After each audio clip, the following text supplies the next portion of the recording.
صدق اللہ العظیم۔ السلام علیکم ورحمۃ اللہ۔ محترم حضرات، ہم دورہ قرآن میں بیان یہ کر رہے ہیں کہ قرآن میں ہے ہماری کامیاب زندگی۔ تو کل ہم نے سورہ بقرہ کی ابتدائی 5 آیات کا ترجمہ اور اس کی تفسیر آپ دوستوں کے سامنے بیان کی تھی۔ تو آئیے آغاز کرتے ہیں اور اس کی طرف بھی اشارہ کرتے آگے چلتے ہیں تاکہ کل کا درس ہم بھول تو نہیں چکے۔ اللہ کریم نے سورہ بقرہ کے آغاز میں اس قرآن کی شان و عظمت کو بیان کیا کہ یہ بہت رتبے والی کتاب ہے اور اس میں کسی قسم کا کوئی شک نہیں، کوئی شک کی گنجائش نہیں، اور یہ ہدایت ہے متقین کے لیے، جو اللہ سے ڈرنے والے ہیں ان کے لیے اس میں ہدایت ہے۔ آگے اللہ کریم نے جو متقین ہیں ان کی صفات کو بیان کیا ہے۔ ان کی صفات کیا کیا ہیں، کون سے متقین ہوتے ہیں جو اللہ سے ڈرنے والے ہیں۔ فرمایا یؤمنون بالغیب، ایک تو وہ غیب کو ماننے والے ہیں۔ غیب سے کیا مراد ہے؟ اللہ کے نبی نے صلی اللہ علیہ وسلم نے جو ہمیں بتایا، جنت، دوزخ، ان ساری چیزوں کو وہ ماننے والے ہیں۔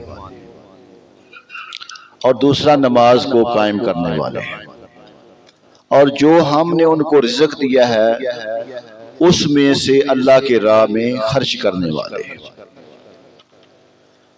اور فرمایا نبی کریم صلی اللہ علیہ وآلہ وسلم کو جو ہم نے آپ پہ نازل کیا ہے اس کو ماننے والے، اور جو آپ سے پہلے کتابیں اور انجیل اللہ پاک نے جو بھی صحائف نازل کیے ان پہ بھی ایمان لانے والے ہیں،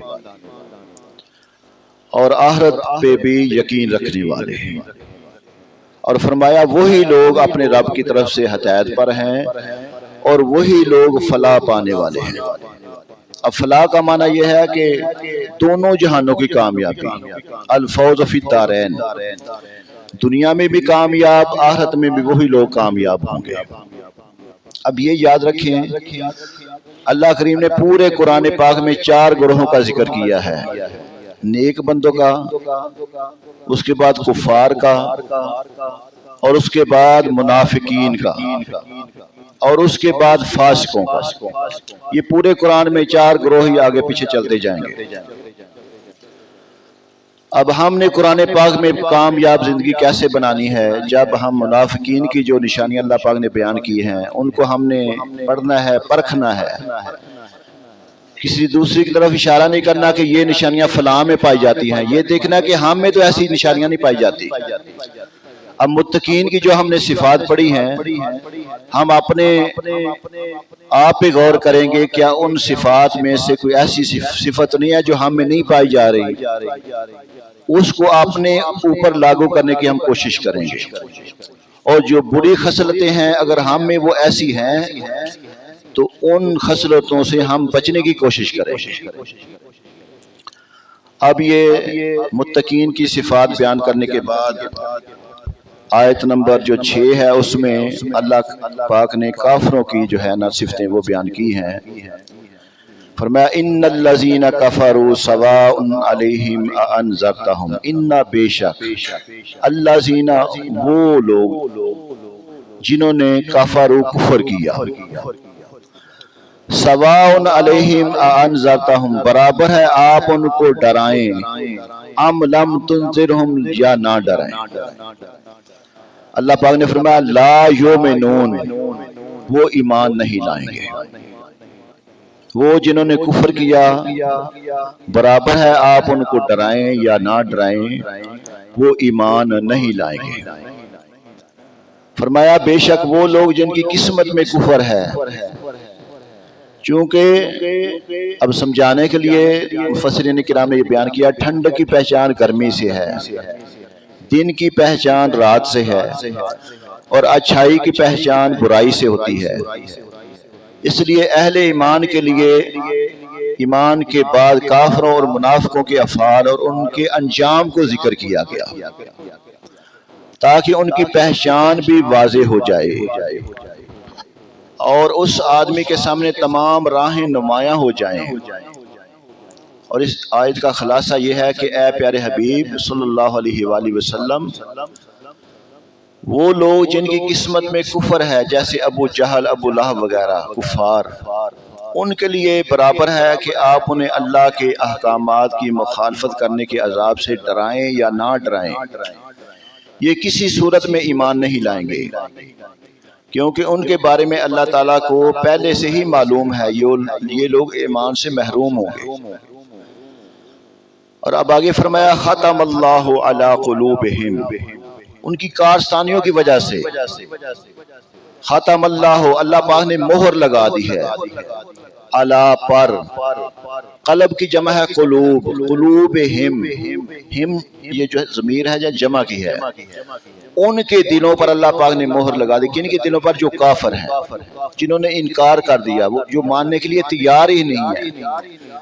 ختم اللہ علی قلوبہم، اللہ پاک نے ان کے دلوں پہ مہر لگا دی ہے، وعلی سمعہم، اور ان کے کانوں پر، وعلی ابصارہم غشاوہ، اور ان کی آنکھوں پر پردہ ہے، وَلَهُمْ عَذَابٌ عَظِيمٌ، اور ان کے لیے بڑا عذاب ہے، دردناک عذاب ہے۔ ارشاد فرمایا کہ ان کافروں کا ایمان سے محروم رہنے کا سبب یہ ہے کہ اللہ تعالیٰ نے ان کے دلوں اور کانوں پر مہر لگا دی ہے، جس کی بنا پر یہ حق سمجھ سکتے ہیں نہ حق سن سکتے ہیں، اور نہ ہی اس سے نفع اٹھا سکتے ہیں، اور ان کی آنکھوں پر پردہ پڑا ہوا ہے، جس کی وجہ سے یہ اللہ تعالیٰ کی آیات اور اس کی وحدانیت کے دلائل دیکھ نہیں سکتے، اور ان کے لیے آخرت میں بہت بڑا دردناک عذاب ہے۔ یہاں یہ بات یاد رکھیں کہ جو کافر ایمان سے محروم رہے ان پر ہدایت کی راہیں شروع سے بند نہ تھی، ورنہ تو وہ اس بات کا بہانہ بنا سکتے تھے، بلکہ اصل یہ ہے کہ ان کے کفر و عناد اور سرکشی کی وجہ سے جو انہوں نے انبیاء کرام کی مخالفت کی، اس کے انجام کے طور پہ ان کے دلوں اور کانوں پر اللہ پاک نے مہر لگا دی ہے اور ان کی آنکھوں پر پردے ڈال دیے ہیں۔ یہ ایسے ہی ہے کہ جیسے کوئی بندہ نہ کسی حکیم کے پاس دوائی لینے کے لیے جائے اور حکیم اس کو دوائی تو دے دے، اب وہ دوائی کے بجائے زہر قاتل خود ہی کھا لے، اب اس کی حالت کو دیکھ کر حکیم یہ کہہ دے گا کہ اب یہ بندہ بچ نہیں سکتا۔ ایسی جب انہوں نے ہدایت لینے سے انکار کر دیا، اب اللہ پاک فرما رہا ہے اے میرے حبیب ان کو ڈرائیں یا نہ ڈرائیں یہ راہ راست پہ نہیں آ سکتے۔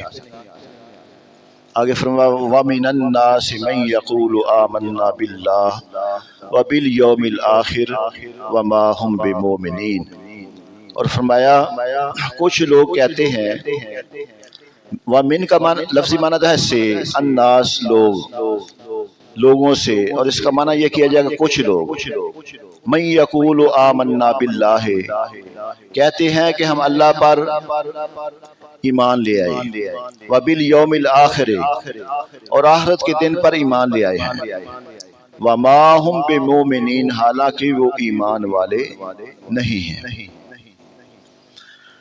اب اس سے پہلی آیات میں مخلص ایمان والوں کا ذکر کیا گیا جن کا ظاہر و باطن درست اور سلامت تھا، پھر ان کافروں کا ذکر کیا گیا جو سرکشی اور عناد پر قائم تھے۔ اب یہاں سے لے کر آیت نمبر 20 تک آگے منافقوں کا ذکر کیا جا رہا ہے جو کہ اندرون خانہ کافر تھے اور اپنے آپ کو مسلمان ظاہر کرتے تھے۔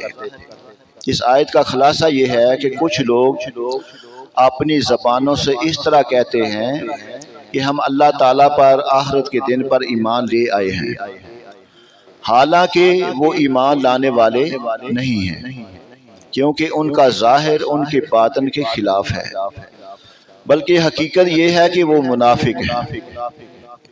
اب اس سے چند باتیں ظاہر یہ ہوئی کہ جب تک دل میں تصدیق نہ ہو اس وقت تک ظاہری اعمال مومن ہونے کے لیے کافی نہیں۔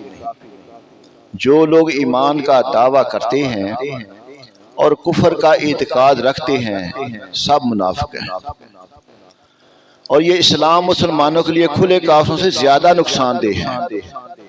وَمِنَ النَّاسِ، کچھ لوگ کا ترجمہ اس لیے کیا کہ ان کی کارستانوں کی وجہ سے اللہ پاک نے ان کے لیے مناسب لفظ بھی استعمال کرنا مناسب نہیں سمجھا، ان کے بارے میں یہ کہہ دیا کچھ لوگ۔ اب آگے فرمایا یہ ساری منافقوں کی نشانیاں بیان کی جا رہی ہیں۔ فرمایا یخادعون اللہ والذین آمنوا، فرمایا فریب، یہ لوگ اللہ کو یخادعون اللہ کو فریب دینا چاہتے ہیں۔ یخادعون کا معنی فریب دینا چاہتے ہیں اللہ کو۔ والذین آمنوا، وہ لوگ جو ایمان لے آئے، یہ لوگ ایمان والوں کو فریب دینا چاہتے ہیں اور اللہ کو فریب دینا چاہتے ہیں۔ اللہ کریم فرما رہا ہے وَمَا يَخْدَعُونَ إِلَّا أَنفُسَهُمْ، حالانکہ یہ صرف اپنے آپ کو فریب دے رہے ہیں۔ اور فرمایا وَمَا يَشْعُرُونَ، اور انہیں شعور ہی نہیں ہے۔ اللہ تعالیٰ اس سے پاک ہے کہ اسے کوئی دھوکہ دے سکے، اور وہ تمام پوشیدہ باتوں کا جاننے والا ہے۔ یہاں مراد یہ ہے کہ منافقوں کے طرز عمل سے یوں لگتا ہے کہ وہ خدا کو فریب دینا چاہتے ہیں، یا یہ کہ خدا کو فریب دینا یہی ہے کہ وہ رسول اللہ صلی اللہ علیہ وسلم کو دھوکہ دینا چاہتے ہیں، چونکہ خطاب تو رسول اللہ سے ہو رہا ہے نا، کیونکہ حضور پر نور صلی اللہ علیہ وآلہ وسلم اللہ کے نائب اور خلیفہ ہیں، اور انہیں دھوکہ دینے کی کوشش گویا خدا کو دھوکہ دینے کی طرح ہے۔ لیکن چونکہ اللہ تعالیٰ نے اپنے حبیب صلی اللہ علیہ وآلہ وسلم کو منافقین کے اندرونی کفر پر مطلع فرمایا، اور یوں ان بے دینوں کا فریب نہ خدا پر چلے، نہ رسول پر، اور نہ ہی مومنین پر، بلکہ در حقیقت وہ اپنی جانوں کو فریب دے رہے ہیں، اور یہ ایسے غافل ہیں کہ انہیں اس چیز کا شعور ہی نہیں۔ آگے فرمایا فی قلوبہم مرض فزادہم اللہ مرضا، فی قلوبہم، قلب کی جمع ہے قلوب، ان کے دلوں میں، ہم جو ہے نا یہ جمع کی ضمیر ہے، جتنے بھی منافقین ہیں سب کو جمع کا صیغہ استعمال کر کے بتایا جا رہا ہے۔ فی قلوبہم، ان کے دلوں میں مرض، بیماری ہے، فزادہم اللہ مرضا، فزادہ زیادہ کر دی، ہم ان کی، اللہ نے، مرضا بیماری کو، اللہ پاک نے ان کی بیماری کو اور بڑھا دیا ہے۔ وَلَهُمْ عَذَابٌ عَلِيمٌ، اور ان کے لیے دردناک عذاب ہے۔ اب جہاں پہ بھی لا آئے گا نا، اس کا معنی ہوگا ان کے لیے، ہم وَلَهُمْ، ان کے لیے، علیم ہے دردناک عذاب، اور ان کے لیے دردناک عذاب ہے۔ بِمَا كَانُوا يَكْذِبُونَ، ان کے جھوٹ بولنے کی وجہ سے، جو انہوں نے جھوٹ بولا نا اس کی وجہ سے ان کے لیے دردناک عذاب ہے۔ اس آیت میں قلبی مرض سے مراد منافقوں کی منافقت اور حضور پر نور صلی اللہ علیہ وآلہ وسلم سے بغض کی بیماری۔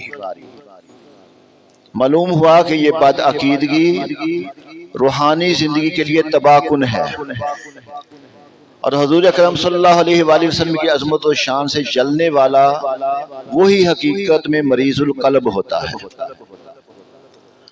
جس طرح جسمانی امراض ہوتے ہیں اس طرح کچھ باطنی امراض بھی ہوتے ہیں۔ جسمانی امراض ظاہری صحت و تندرستی کے لیے نقصان دہ ہوتے ہیں، اور باطنی امراض ایمان اور روحانی زندگی کے لیے زہر قاتل ہیں۔ ان باطنی امراض میں سب سے بدتر تو عقیدے کی خرابی کا مرض ہے۔ بندے کا عقیدہ کا خراب ہونا تو یہ سمجھے وہ باطنی مرض میں مبتلا ہے، اس کو روحانی مرتبہ نہیں مل سکتا۔ اور اس کے علاوہ تکبر، حسد، کینہ اور ریاکاری، یہ بھی انتہائی برے مرض ہیں۔ ہر مسلمان کو چاہیے کہ باطنی امراض سے معلومات حاصل کر کے اپنے آپ کو اس سے محفوظ کر لے۔ آگے فرمایا فزادہم اللہ مرضا، تو اللہ نے ان کی بیماری میں اور اضافہ کر دیا۔ مفسرین نے اس اضافے کی یہاں پہ مختلف صورتیں بیان کی ہیں۔ ایک تو ان کو یہ بیماری تھی ریاست چھن جانے کی وجہ سے منافقوں کو بہت قلبی رنج پہنچا۔ جب نبی پاک صلی اللہ علیہ وآلہ وسلم ہجرت فرما کے مدینہ منورہ تشریف لے گئے نا، تو جہاں پہ جو پہلے بڑے بڑے چودھری علاقے کے بڑے بڑے سردار تھے نا، جب نبی پاک صلی اللہ علیہ وآلہ وسلم کو ماننے والے ان کی تعداد میں اضافہ ہوا تو اس رنج اور بیماری میں مبتلا ہو گئے کہ ہماری چتراہٹ ہم سے چھینی جا رہی ہے۔ اور اس کی طرف یہاں پہ اشارہ کیا جا رہا ہے کہ ریاست چھن جانے کی وجہ سے منافقوں کو بہت قلبی رنج پہنچا، اور وہ دن بہ دن حضور اکرم صلی اللہ علیہ وآلہ وسلم کی ثابت قدمی اور غلبہ کو دیکھ کر حسد کی آگ میں جلنے لگے۔ تو جتنا نبی اکرم صلی اللہ علیہ وآلہ وسلم کا غلبہ ہوتا گیا اور آپ صلی اللہ علیہ وآلہ وسلم لوگوں میں مقبول ہوتے گئے، اتنا ہی اللہ تعالیٰ نے منافقوں کے رنج و غم میں اضافہ کر دیا۔ منافقوں کے دل کفر، بد عقیدگی اور نبی پاک صلی اللہ علیہ وآلہ وسلم سے عداوت اور دشمنی سے بھرے ہوئے تھے۔ اللہ تعالیٰ نے ان کی ان چیزوں میں اس طرح اضافہ کر دیا کہ ان کے دلوں پر مہر لگا دی تاکہ کوئی واعظ و نصیحت اس پر اثر انداز بھی نہ ہو سکے۔ جھوٹ بولنے کی وعید اور نہ بولنے کے بارے میں ثواب حدیث مبارکہ آپ کو میں سناتا ہوں۔ حضرت عبداللہ بن مسعود رضی اللہ تعالیٰ سے مروی ہے، رسول اللہ صلی اللہ علیہ وآلہ وسلم نے ارشاد فرمایا، سچائی کو اپنے اوپر لازم کر لو کیونکہ سچائی نیکی طرف لے جاتی ہے اور نیکی جنت کا راستہ دکھاتی ہے۔ آدمی برابر سچ بولتا رہتا ہے اور سچ بولنے کی کوشش کرتا رہتا ہے یہاں تک کہ وہ اللہ تعالیٰ کے نزدیک صدیق لکھ دیا جاتا ہے۔ اور جھوٹ سے بچو کیونکہ جھوٹ گناہ کی طرف لے جاتا ہے اور گناہ جہنم کا راستہ دکھاتا ہے۔ اور آدمی برابر جھوٹ بولتا رہتا ہے اور جھوٹ بولنے کی کوشش کرتا ہے یہاں تک کہ اللہ کے نزدیک کذاب لکھ دیا جاتا ہے۔ یہاں پہ کہنا چاہیے استغفر اللہ۔ تو اللہ کے پیارے حبیب صلی اللہ علیہ وآلہ وسلم نے نا یہ حدیث مبارکہ ہے جھوٹ کے بارے میں، اللہ کے نبی نے فرمایا الصدق ینجی والکذب یہلک، فرمایا سچائی بندے کو کامیاب بنا دیتی ہے۔ اب یہ جو منافقوں کی نشانیاں بیان کی جا رہی ہیں جھوٹ کی وجہ سے، ان میں یہ بیماریاں تھیں، اور اللہ کے نبی نے ایک اس کا تریاق بتا دیا کہ سچائی بندے کو کامیاب بنا دیتی ہے۔ الصدق ینجی والکذب یہلک، اور جھوٹ بندے کو ہلاک کر دیتا ہے، تباہ و برباد کر دیتا ہے۔ اس کو سمجھانے کے لیے میں پہلے بھی حکایت میں نے میرے خیال میں بیان کی ہے کہ حضرت عیسیٰ علیہ السلام ایک مرتبہ سفر پہ جا رہے تھے، تو جاتے جاتے نا ایک بندے نے کہا کہ حضور میں بھی آپ کا ہم سفر بننا چاہتا ہوں۔ اللہ کے نبی نے فرمایا کہ یہ بات یاد رکھنا، اگر میرے ساتھ تو ہم سفر بننا چاہتا ہے تو جھوٹ نہیں بولنا، جھوٹے آدمی کو میں اپنے ساتھ نہیں رکھ سکتا۔ اس نے کہا وعدہ کیا کہ انشاءاللہ میں جھوٹ نہیں بولوں گا۔ تو عیسیٰ علیہ السلام کے ساتھ جب وہ ہم سفر ہو گیا، سفر کرتے کرتے جا رہے ہیں، حضرت عیسیٰ علیہ السلام کے پاس کچھ کھانے کے لیے 3 روٹیاں تھیں، تو راستے میں جب بھوک لگی عیسیٰ علیہ السلام نے کہا کہ او بھی بیٹھ کر اب کھانا کھا لیتے ہیں۔ عیسیٰ علیہ السلام نے اس کو 1 روٹی اس کو دی، 1 خود تناول فرمائی، 1 بچ گئی۔ آپ اس کو نہ لپیٹ کے رکھ کے ندی کے کنارے جا کے وضو کیا، اللہ کی عبادت میں مصروف ہو گئے۔ کچھ دیر کے بعد کہا او بھی آگے سفر پہ چلتے ہیں۔ جب دیکھا تو وہ 3ری روٹی بھی غائب تھی۔ اس ساتھی کو پوچھا بھئی 3ری روٹی کدھر گئی؟ چونکہ وہ جھوٹا تھا اور دنیا دار تھا، وہ خود کھا گیا تھا۔ اس نے کہا حضور مجھے تو نہیں پتا۔ آپ سمجھ گئے کہ یہ ایک جھوٹا آدمی ہے، دنیا دار ہے۔ آپ آگے چلتے بنے، جب تھوڑا سا سفر طے کیا تو آگے نا ایک ہرن کے بچے کو اپنی طرف بلایا، اللہ کے نبی تھے، وہ قریب آ گیا، اس کو ذبح کیا، اس کا گوشت بنایا، پکایا، اس کو بھی سیراب کر کے کھلایا، خود بھی کھایا، اور اس کے سامنے نا اللہ پاک کی عطا سے معجزہ پیش کیا۔ اس ہرن کے بچے کی ہڈیاں کو اکٹھا کر کے فرمایا قم باذن اللہ، وہ پھر دوڑنے لگا، چلنے لگا۔ اب اس بندے کو کہا کہ اللہ کی شان قدرت تیرے سامنے میں نے دکھائی ہے، اب اس اللہ کی شان قدرت کو مانتے ہوئے مجھے بتا تیسری روٹی کدھر گئی؟ اس نے کہا حضور مجھے نہیں پتا۔ آپ نے کہا ٹھیک ہے۔ آگے دریا آ گیا، جب اس کے اندر داخل ہونے لگے تو وہ کہنے لگا حضور پانی بہا کے لے جائے گا۔ آپ نے کہا کہ میرے ساتھ نا اپنا ہاتھ مجھے پکڑا۔ جب اس نے اپنا ہاتھ پکڑایا تو دریا میں سے جب گزرنے لگے تو دریا نے راستہ دے دیا۔ جب گزر گئے تو اس کو کہا کہ اللہ کی شان قدرت نے دیکھی، اب بتا تیسری روٹی کدھر گئی؟ اس نے کہا حضور مجھے پتا نہیں ہے۔ آپ نے کہا کہ یہ دنیا دار ہے، کہ دنیا کی مثال پیش کرتا ہوں۔ جب تھوڑا سا سفر کر کے آگے پہنچے نا تو آگے ریتلا علاقہ تھا۔ آپ نے کہا یہاں پہ نا ریت کی 3 ڈیریاں بنا۔ اس نے 3 ڈیریاں بنائی، آپ نے اس کو پھونک ماری، اللہ کی شان قدرت سے تینوں ڈیریاں وہ سونا بن گئی۔ کہا کہ میرے ساتھی اب ایک سونے کی ڈیری تو میری ہو گئی، ایک تیری ہو گئی، اور تیسری ڈیری اس کی ہے جس نے تیسری روٹی کھائی ہے۔ اب وہ کہنے لگا حضور میں بھول گیا تھا، وہ تیسری روٹی تو میں نہیں کھائی ہے۔ آپ نے فرمایا میں نے تجھے کہا تھا کہ تو جھوٹا آدمی ہے، جھوٹا آدمی میرے ساتھ نہیں رہ سکتا، لہٰذا تو نا دنیا دار ہے، یہ سارا سونا تو سنبھال لے، میں آگے چلتا ہوں۔ عیسیٰ علیہ السلام جب اس کو سونا دے کر آگے چلے گئے، بڑا خوش ہوا، اس نے کہا کہ مجھے اتنا زیادہ سونا مل گیا ہے۔